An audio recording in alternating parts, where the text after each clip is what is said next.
Some of the demonstrators said that they knew during those 18 days on Tahrir Square that they were going to win exactly because they did not have a political agenda and they were not involved in those political games. You said in an interview that it was just demands that were guiding the Egyptian people. Yes. But how did that work out afterwards, after those 18 days? When the people in Tahrir Square, at the days of revolution, they lead by these demands. They are leading by these demands. Yeah. Nothing in their mind rather than their demands, a stepping down of Mubarak and these demands. But the problem for Egyptian at the 18 days that we didn't prepare the alternative. Yeah. So when the 18 days finished, so every political parties in this square find that themselves are the alternative. Yeah. So that comes as conflict and struggles. They cannot agree in the 18 days about who is the alternative, and all of you should follow this. Yeah. This is the mistake. Yeah, they think about it will be the end of Mubarak stepping down, but actually it will be the start. Yeah. It will be the start. So no one can think at this time that it will be the start. So we need to start to think what is the next. Yeah. In 30 June revolution against the Muslim Brotherhood, the political parties and the youth at this time, they think about this mistake, and think we should put a roadmap. Yeah. And this is, I can say, how they can learn from their mistakes. They make a roadmap, they agree about the map and what will be the alternative after. So you're now really struggling with building the alternative Egypt. Leaders. It's very important. We are missing these things. Yeah. We are not thinking about how to create. Yeah. How to create or how to build alternative in Egypt. Yeah. We're facing different threats in our world. Like a financial crisis, climate change, energy crisis, just everything's crisis. And revolution seems to be needed in lots of places. What can we learn from the Arab Revolution in like bringing a global revolution? Yeah, I'm asking you the tough questions. You shouldn't learn anything from Arab Revolution. No? You shouldn't learn anything. You should make your own revolution if you want. Why? It is really an example for a lot of people. For me, if you want my advice, you shouldn't learn anything from Arab Revolution. Depend on yourself and create your own revolution, and then go on. Yeah. But why? Like you did a pretty good job, right? Yes, but what is the result until now? If you want to learn something, you should know that it's a very, very long way. Yeah. It's not easily. You cannot change in one revolution. Maybe you need many, many other revolutions.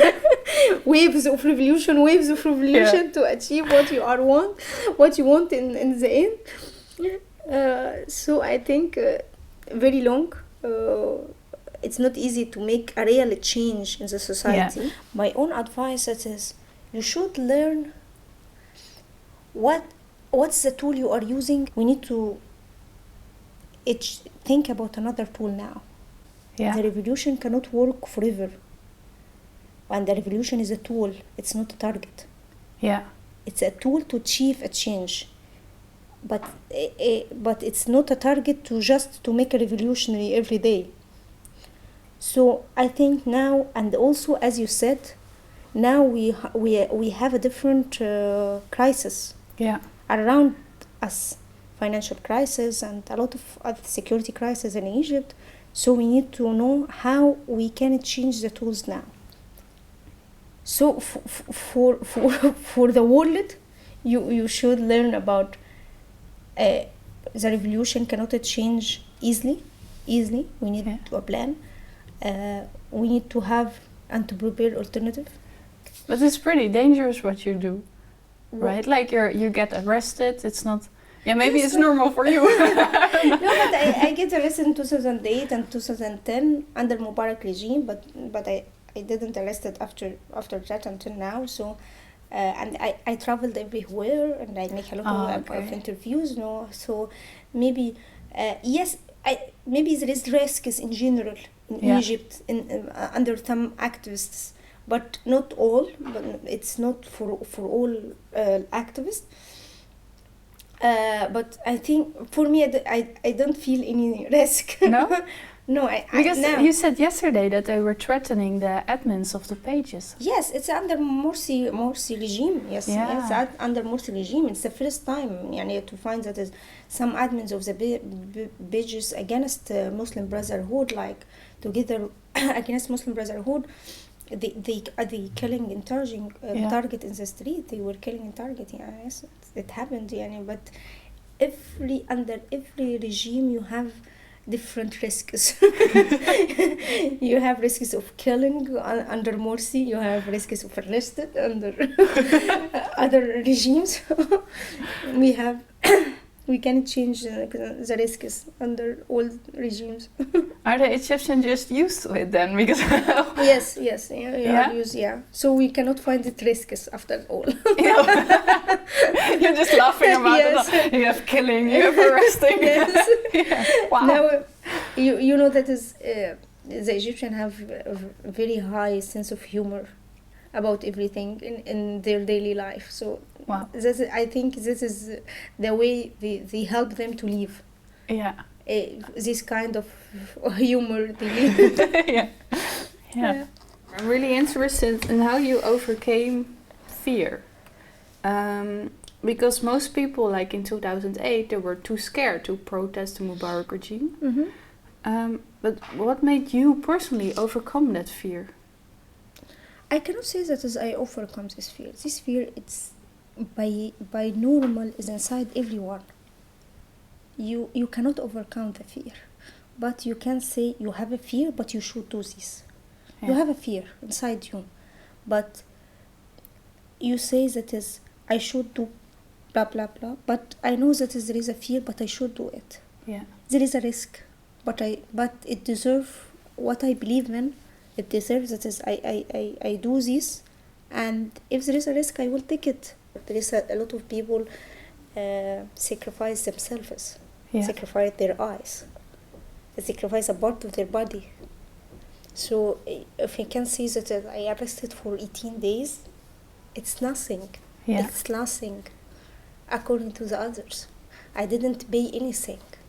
Really, I feel that I didn't pay anything. There's a lot of people when I found how the people deal after 25th January and how they can face the security face by face and how they can see that it's their life, not not their freedom, their life. They can offer their life for the country, not 18 days from their life. So I feel that I am like this. If you can compare me with others, you can say also the biggest achievement that is this kind of revolution kill the fear inside Egyptian. There is no fear inside Egyptian. You said in a presentation that those 18 days in jail, you found the real you. Yes. And you realized who you wanted to become. Yeah. Did you become who you wanted to become back then? So I found that I have a power. I can lead people to do something. So I should use it. In 2008, in this strike, I used it for the Egyptians, and I found there is a change happened in Egyptian mind. They wanted to send a message for the government. It's the first time they want to send a message. Yeah. They always silent. So it's the first time I found that the voice of the people are heard by the government. Yes, for me this is 18 days. I started after this 18 days to find how I can use it until the revolution. So yes, I discover this 18 days discover my power. I can't say this is I discover my I discover what I should do for Yeah. for the next years to have a change in Egypt. I should call the people for what I believe in. I'm so impressed by how you just go for it, and you have like, you seem totally not confused.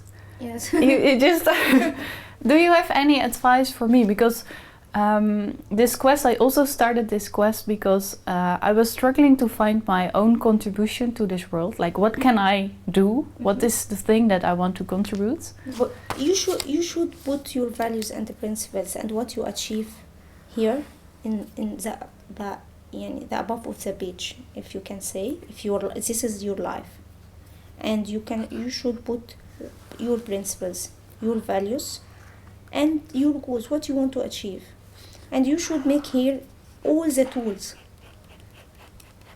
you can use to achieve this, and you can divide it to time in your life. This is the time of study, so we should use these tools, and this is the time of professional, and use these tools. Don't forget, this is all these tools, all this time going to this way. If you find this is the way tools going make you down, you should see the other tools you wrote. You can find there is the tool here, should take it here. So how do you prioritize your tools then?